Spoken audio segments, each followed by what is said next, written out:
The most important part about living a victorious life full of purpose, meaning, and fulfillment is who you get to become along the way. It's not just about setting goals and having the right motives. It's about taking advantage of the opportunity to evolve into someone capable of more than your current self. Many people make the mistake of just doing the surface level work, the entry level requirements necessary to say they deserve a certain outcome, then wonder why they struggle to hit their goals in the first place, or even sustain those goals long term after they've been achieved. Well, that's because people will always revert back to their old ways of thinking and behaving unless they take an intentional approach to evolving their identity. I know it's tough. You work hard, you push yourself, and yet sometimes it feels like you're not making any progress in life. I've been there too, and a matter of fact, I'm still there in many areas of my life. But that's because the journey is not about where you are, it's about who you get to become. The experiences, the feelings that we're looking forward to are all just really a byproduct of becoming that person first. I remember when I first started my real estate journey, I had this realization that there were certain values, beliefs, habits, and schedules of a successful realtor I had to adhere to. One of the first things I discovered when I got my real estate license was that a lot of people have their real estate license, but that doesn't make them all realtors. Some people got their license and never did anything with them, never became a realtor or even worked in the real estate business. They have this license saying that they can legally be one, but that's not what makes them one. I realized what made someone a realtor was their day-to-day schedule and their actions. Some of the people I met who got their license along with me were teachers, contractors, stay-at-home moms and dads, and the ones that struggled were the ones that never started behaving like a realtor. They continued to identify as contractors, teachers, but never quite made that shift. They didn't develop the belief system, the habits, the values, or schedule of a realtor.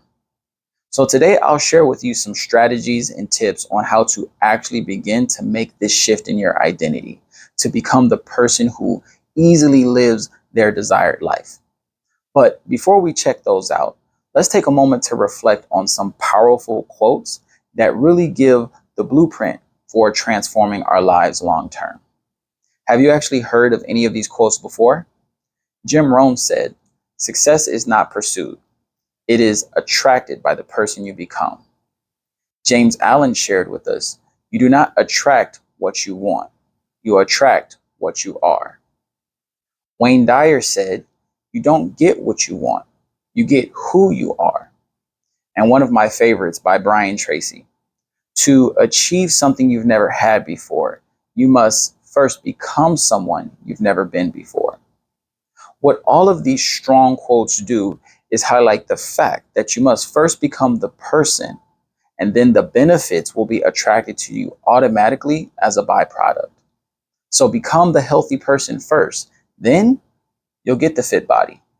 Become a loving, caring, selfless, peaceful person, then you'll attract those things within your relationships. I always like the story of Michael Jordan and his friend Leroy Smith. Many of you probably know the story, but just as a refresher, I'll share it again. Jordan didn't make his varsity basketball team his sophomore year. His friend Leroy actually did, who was actually naturally more gifted. We know from the story that this made Jordan determined on a different level. He would wake up early in the mornings and he put in hours and hours of practice. He would work by himself every day, constantly pushing himself to become better. And that's actually the same behavior of pro basketball players. It's their job and a big part of their life to work out, to practice, to study techniques, to continue to get better day by day. Yet Jordan was already doing this in high school. So no wonder he had such a successful career. He was a pro long before he was actually a professional. He adopted the skills, the habits, the schedules, the beliefs, and the values of a pro basketball player years before he got into the NBA, and then easily became a professional basketball player on draft day when they called his name at number 3. The part I really love about this story is that Jordan didn't let that one experience set him back and define him or become part of his identity. There can be so many influences that create our identity: family, society, culture, personal experiences, peers, media, mentors. With so many influences, we can easily miss the fact that we're allowing other circumstances to passively shape our identity instead of consciously choosing our identity for ourselves. We allow all these external factors to shape and mold us instead of picking out who we wish to become. We blindly accept the beliefs, habits, and values taught to us from birth. Now, I'm not saying those experiences and lessons that shape our identity are bad things, but at some point, we have to make an intentional decision for ourselves on who we want to become and what our identity will be. This is your sign to stop allowing your identity to be shaped retroactively and start shaping your identity proactively. All right. So now, how do we become this victorious version of ourselves who gets to live such a great life? We have to start putting in the reps. Recognize, enlighten, plan, strike. Now, this framework helps in multiple situations, so feel free to use it whenever it seems helpful. But first, we have the R, recognition. First, we have to recognize and become aware that who we are right now is not who we will be when we achieve our goal. Who we are right now is completely and totally responsible for where we are right now.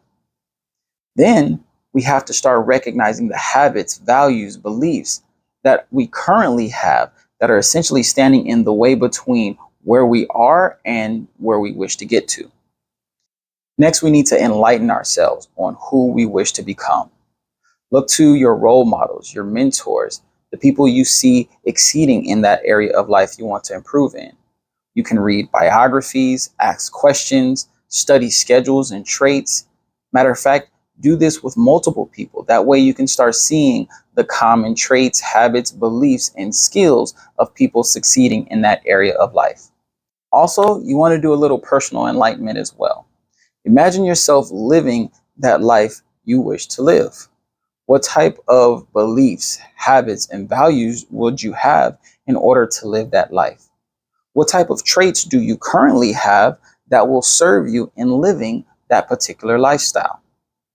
Next, we want to plan. After a time of enlightenment, you'll want to then create a plan of action you'll follow.